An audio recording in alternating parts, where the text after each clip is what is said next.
Hi friends, ఈరోజు మన ఇంట్లోనే తక్కువ క్వాంటిటీతో మటన్ దమ్ బిర్యానీ ఎలా చేసుకోవాలో చేసి చూపిస్తామండి. ఎక్కడ వీడియో స్కిప్ చేయకుండా చూడండి. వీడియో అయితే చాలా సూపర్ వచ్చింది. బాస్మతి బియ్యాన్ని శుభ్రంగా కడిగేసి నానబెట్టుకొని పక్కన పెట్టుకోవాలి. మటన్ కూడా ముందుగా ఉడకబెట్టేసుకొని పక్కన పెట్టుకోవాలి.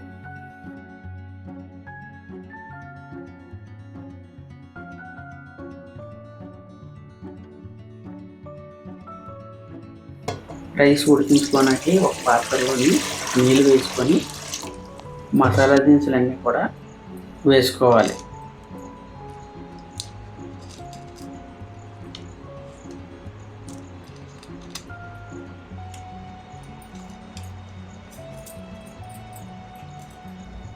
తగినంత ఉప్పును కూడా వేసుకోవాలి. వేరొక పాత్రలోని ఈ ఉడకబెట్టిన మటన్ని మొత్తం మసాలా దినుసులన్నీ కూడా ఒకటిగా వేసుకోవాలి. అల్లం వెల్లుల్లి పేస్ట్, ఉప్పు, కారం, పచ్చిమిర్చి, ధనియాల పొడి, గరం మసాలా పొడి, ఒక కప్పు పెరుగు,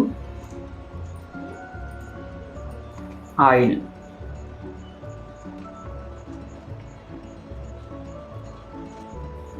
ఇవన్నీ కూడా శుభ్రంగా కలిపేసుకొని ఇవి కూడా పక్కన పెట్టుకోవాలి.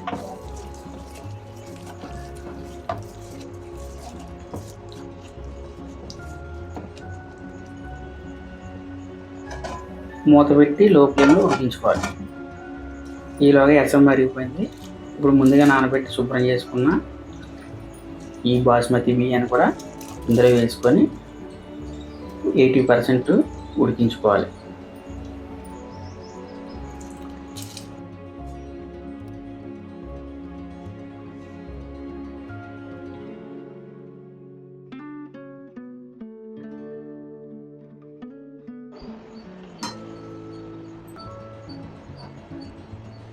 రైస్ అయితే ఉడికిపోయిందండి.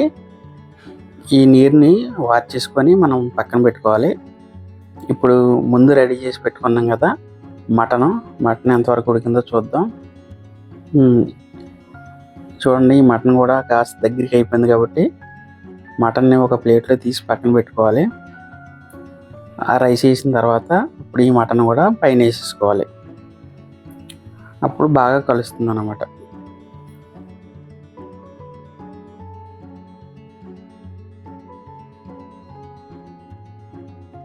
80% ఉడికిన రైస్ని ఈ మటన్లో వేసేసుకోవాలి.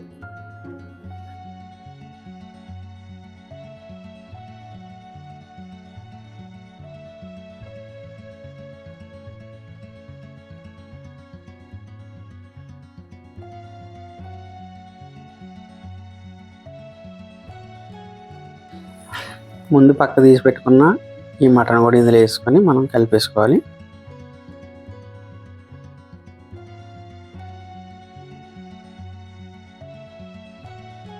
ఫ్రైడ్ ఆనియన్స్ కూడా వేసుకోవాలి.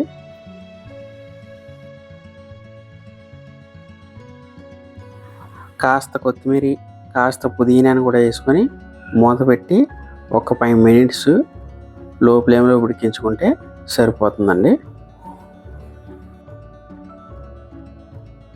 కాస్త మధ్యలో ఒకసారి మూత తీసి మనం నెయ్యి వేసుకోవాలండి. ఈ నెయ్యి వేసుకున్నాం కదా, ఇప్పుడు రైస్ అంటుకోకుండా ఉండడానికి హాట్ ఆయిల్ అండి. ఆయిల్ కూడా వేసుకోవడం వల్ల మనకి రైస్ పిసపిసలు ఆడకుండా చాలా స్మూత్గా ఉంటుంది అన్నమాట. ఓకేనండి, వేడి వేడి మటన్ బిర్యానీ రెడీ అయిపోయింది. చూడండి ఫ్రెండ్స్, ఎంత బాగా వచ్చిందో. ఇలా మీరు కూడా ట్రై చేయండి.